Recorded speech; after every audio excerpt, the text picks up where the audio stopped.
Voilà, merci Bandeko Nyonso, vous allez brancher na vie et puis Presse Congo TV online, chaîne Bino Lokumo, chaîne Malonga, chaîne Valère, chaîne Kamamarana Bobo Sem Love, Kolo Bolingo, patron chaîne Oyo. Vraiment, la chaîne Biso Oyo de créer la émission 100% vérité cachée, 100% vérité cachée.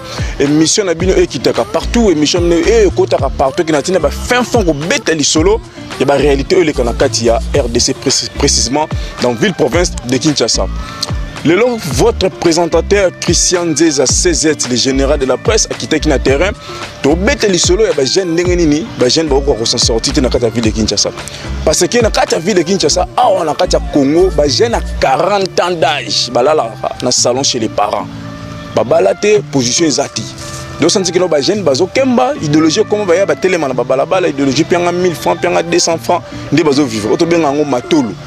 Donc ba banakin bazo vivre bongo. La République démocratique du Congo, les jeunes vont vivre bon. Vraiment, et pessimisme, les jeunes vont fâcher, vont silica grave. Il y a l'autre qui quitter le terrain. Tout le monde a un peu comme ça, échange dans les jeunes, il y a une réaction, les jeunes vont lobby. Les jeunes vont lobby vraiment. Bon, tu découvres, on a bien relationné avec les lobby. Vraiment, tu as des pays, pays riche en tout et pour tout. Mais tu as vu comment la réalité est les rythmes. Tu as vu si c'est vrai ou c'est faux, les jeunes vont se calmer. Vraiment la tiki biso stolanda check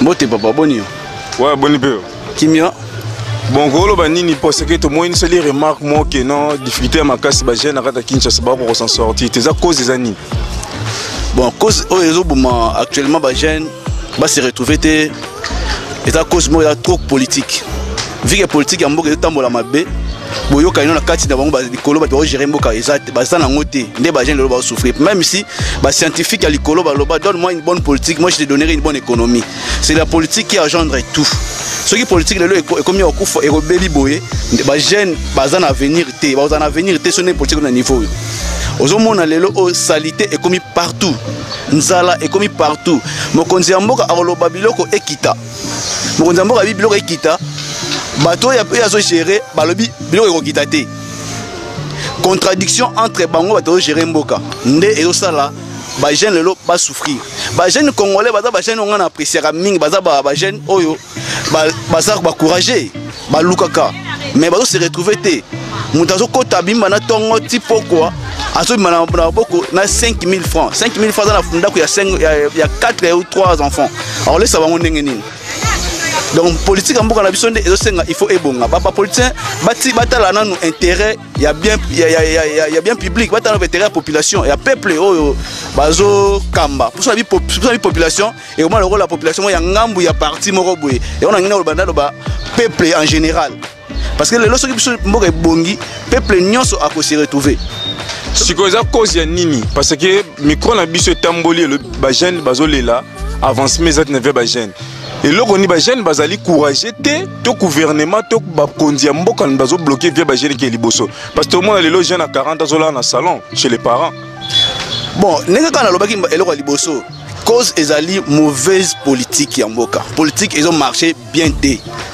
Politique ils ont marché bien té, tellement ils ont marché bien té ba jeune ba ko souffrir.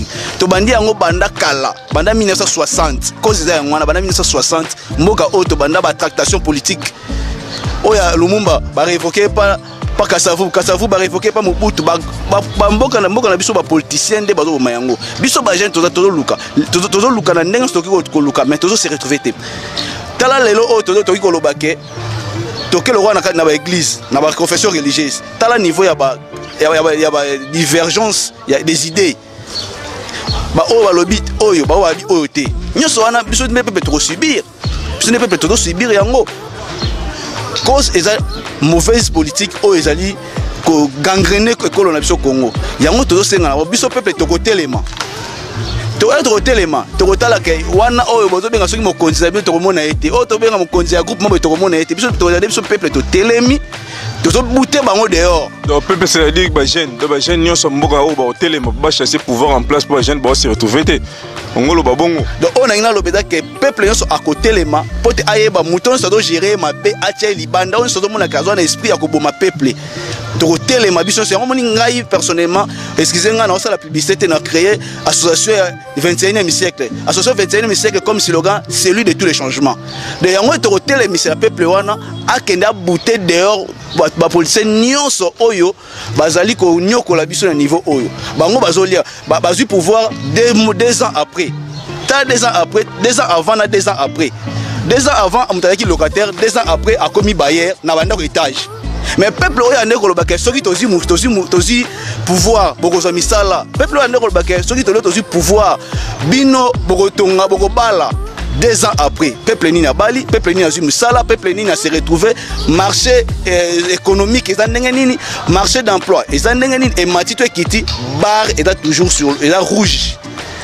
Donc pour ceux qui s'entretiennent, c'est-à-dire que non, les jeunes vont se retrouver parce que Mambounion sur le mot bloqué.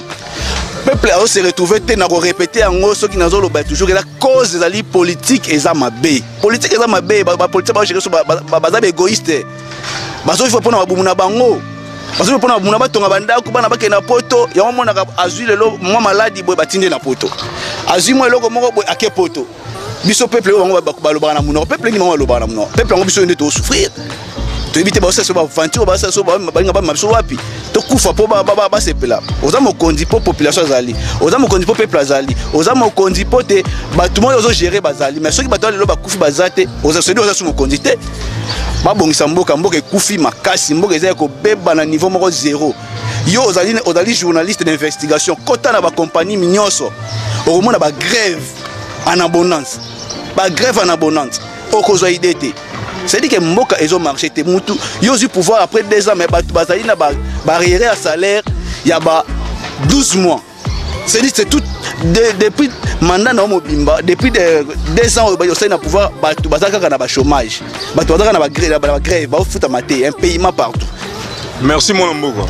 Ndeko mode papa.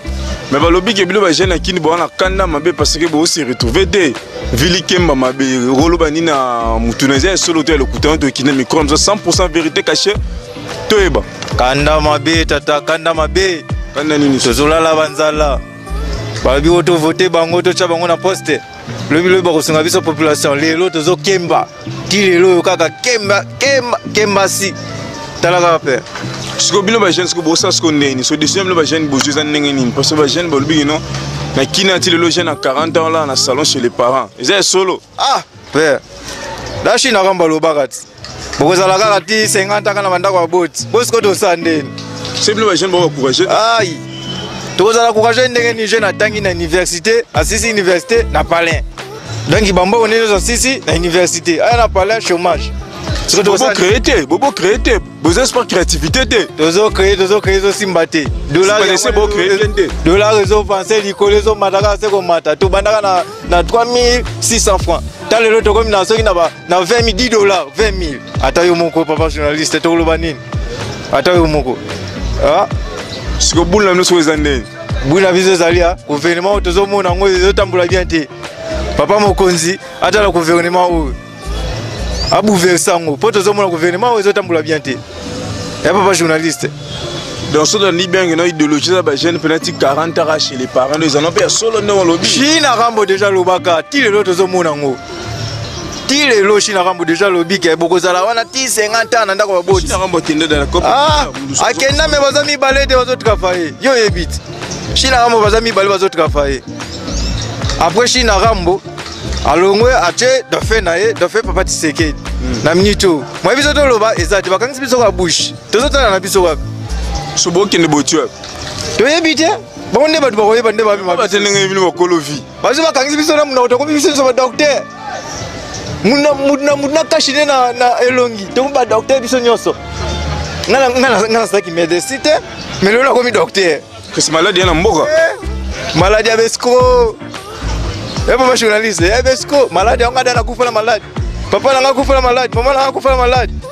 Bah tu coup deux ans pas fazer. Toi et bien aviso ta malade, on a ta mkoloma, on a ta mon hôtel à quartier. Oh mutabeli coronavirus. Tout le monde a pas cancer, ça va cacher, tout le monde va.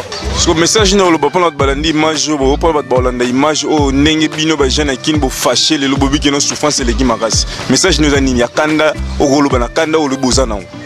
Ngai message nangezali. Yakanda naza boye naza déjà très fâché baye ba député baye to voter bango to chabana ba pasteur ba venir kobonga ba mai kokota baye ba flatter biso na mwa ba mbonga bakwanga lelo ba bonga na vie balimwa biso ba kenda. Voilà, merci bandeko bino so qui branché na vie et puis presque Congo TV online. Boyiki comment ba intervention bandeko ndenge ba intervenir bandeko ndenge ba lobby vraiment et puis si participer mawa boyoki ndenge ba jeune ba lobby bazana kanda ba jeune bazo se retrouver na kati mboka na biso. To bité problème ni ça ba jeune ba se retrouver parce que to senga vraiment na ba konja mboka vraiment regarde nous faisait la population parce que bobaki les peuples d'abord comme ils les peuples d'abord c'est comme bana na bino bandeko na bino ba neve ba nièce notre comment bobet d'abord c'est le peuple, c'est primordial. Parce que toi qui est bientôt là 2023, qu'on peut vider. Si vous laissez tout le monde, vous peuple, vous votez non nengeni. Vous bah jeune bazo qu'on s'en sortir tel rata moka. Vraiment tous un pays moko, tous un pays riche. Mais comment fait-il population ça pauvre? Tout la richesse au rhinocéros blanc dans le parc de Garamba. Parc de Garamba ils appellent ça en Kata Est. Au Capes à la Kana monde entier au Capes à la Kaka. So nengeni ni population ça pauvre, nengeni population pauvre, nzala tina dego ba jeune ba ko s'en sortir, ba jeune ba vandi et loko ça les até. Vraiment peut si participer moi vraiment non senga vraiment ba konza mboka peut to senga na micro na biso 100% vérité cachée. Émission là na mara partout, journaliste d'investigation Christian Diaz à CZ le général de la presse. Ya kitara partout na kota na ba fin fond na kota na ba sena ba wapi. Côté boko maratenga na komaka. Grâce à Nzamba Lola toujours to kitara partout. Na makokia Bobo Sem Love Kolo Bolinga tchara moyen je to kitara partout ko biselo information à temps réel.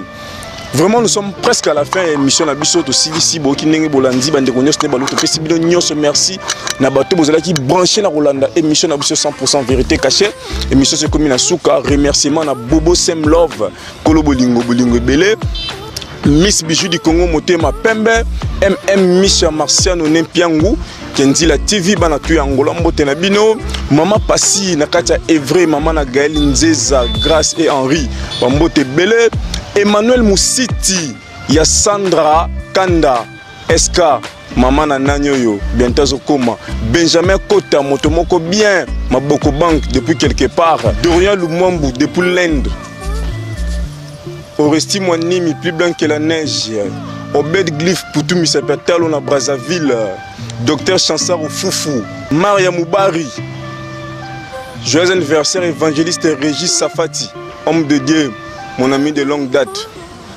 Jonathan Wendo Batu tout vos acquis branchés émission mon vieux Chabert big dédicace de la suite